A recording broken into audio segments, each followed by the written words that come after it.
Good afternoon, everyone. I've nicely gone and stirred up all the chicks now. As you can see, the guinea fowls are doing well. I've had a couple of chicks hatch as well. So yes, got some really interesting looking ones actually. Got the little white ones at the back and the black and white ones. They're just fascinating. I'm not sure exactly how many I've got. But yeah, everyone seems to be doing well. I've got a couple that hatched that were having trouble hatching because my humidity level was a bit too low.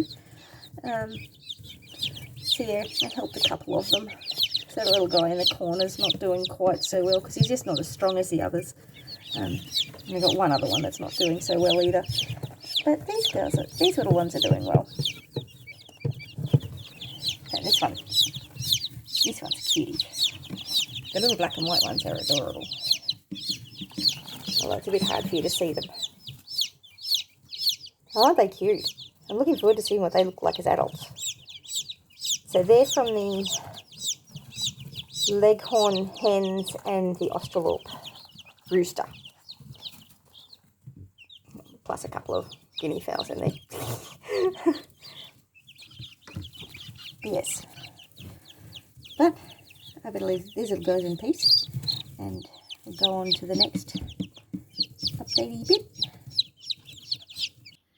So I haven't had any more moringa seeds germinate, but these are my 3 little trees that have germinated. So they're doing quite well. I'm quite pleased with these. I've been turning them around every day or so just so that they get... So at the moment you can tell they're growing that way because I had them facing the other direction. So turn them around so that tomorrow they'll be facing the other way. So yeah, because they naturally will lean towards the light. So yeah, but they're doing well. I'm pleased with that, but I'm going to have to stick some more seeds in to germinate because I didn't get as many germinate as I was hoping for. And moringa is just so good for you, and the more I hear about it, the more I learn about it, the more I want it growing. So yes, I'm probably going to stick one of these in a pot on the deck so I at least have a moringa tree, even if it's not as good as it growing in the actual ground. It'll still be alive. And that'll be the main thing. So yes, so that's the moringa updates. So a lot's happened today. It's been a busy day. So we'll go on to the next section. Hey, looking out here, you can hardly tell we got any rain the other day. So everything is just looking so dry. We desperately, desperately need rain. And ideally, just a couple of weeks of nice steady rain would be fantastic. Help the ground really absorb it in, because otherwise the ground just becomes hydrophobic and won't absorb it unless it's flooded in. So it has to actually be soaking in water for a continuous period of time, which the last thing I want is a flood. But history tells me the only way that this is going to break is with a drought, with a flood. So yes, I was having a chat to my neighbour, and he was remembering back in what was like just before the 74 floods. And he said this weather reminds him a lot of that, which is a bit concerning because he also told me that the water level was 1.2 metres underneath my house, which when I bought the house, that's not what the flood maps told me. Note to self, don't take any notice of the council flood maps. I mean, now they've changed. They've now changed it to make it so that that little section up there is the only section of my property that doesn't flood, apparently, if you can believe them. So anyway, but the property is really suffering from a lack of rain at the moment. But yeah, we'll go downstairs and the other bit of excitement for today was... Oh, there's been so many bits of excitement today. I've been cleaning out the incubator, which that isn't exciting. That's just time consuming. And I didn't have as many hatches as I would have liked, and I know a lot of that is because of my humidity levels just too low. And I just couldn't get it up. Didn't seem to matter how much water I stuck in the incubator, it just did not go up. Lots of nappies on the line. But look what's over there. They are not supposed to be over there, and they're getting way too close to my veggies. Not that I've got much in there. I'm going to chase them the other way. Oh dear. See which direction they're going to go. If I come right up here, I might be able to convince them to go back. Come on. Herd them back over where I want them. They seem to really like being around the ducks, which is really good actually, because the area where I've had the ducks the last 2 moves was really hard and crusty, and now the chickens have scratched it all up, so I made it nice and... Oh, this is going to take ages. This is not going to be a simple task to catch these chicks. Not a simple task at all. So yeah, anyway, I noticed that they were out this morning, so I chucked some food down and some water down here for them and figured I'll just put them away this afternoon. But they've done a lovely job of scratching that all up, so I'm really pleased with that. What I'm not pleased about is they're not in their pen. I'm thinking that this net is just not suitable for these chicks, so I'm going to have to put them back into their coop, and that's okay. That's not a huge drama at all.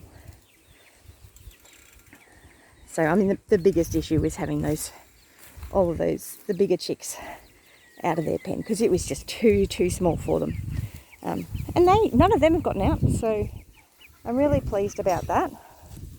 That is really good. And this net has got quite a few pretty decent big holes in it. Like, I don't know if you can see that. There's a huge gaping hole. I can get my huge amount of my hand in there. So even those roosters, the chickens, would be able to get out there. So yeah, so now I'm going to have to get that coop out without letting all of those guys out. So wish me luck. That's going to be a bit of an effort, but it's not tragic.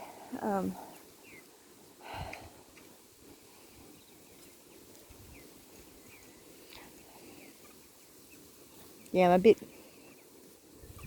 concerned about the idea of another flood, especially one worse than the last one. I don't know if you've seen the playlist from when the last floods came through. It was pretty bad, and Alf said no, that was only a little one. And really, in comparison it was, because it only came up to there, and Alf's talking about floodwaters being up here. So yeah, pretty much up to the bamboo. He's talking all of that being underwater.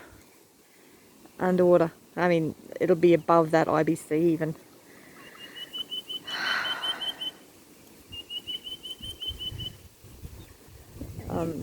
And he was here. So he was here in 74. He's not going by flood maps. He's going by what he remembers seeing. That's actually why my house was raised up, because it used to be on wooden stumps. The house itself didn't get wet, but the water was under the house.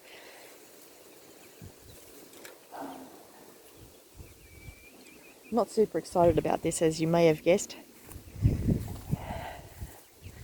But, I mean, what do you do? Prepare for it as much as you can, I guess. But a metre high flood under my house is going to cause a lot of damage.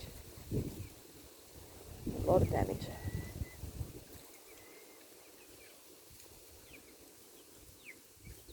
Must ring the insurance company and check my coverage. Because I pay a small fortune in insurance. It's insane. It's ridiculous. But anyway, I've got lots of chores to do. Lots to do. And those chicks have all gone back over there again. They've all gone over there again. Little chickens. Oh dear. It's a bit of a challenge. It's a lot of a challenge, actually. they've probably gone over there because I'm over here. Which happens. But I need to put this down because I've got a lot to do. And I'll catch you in the next video. Have a great one. Bless you.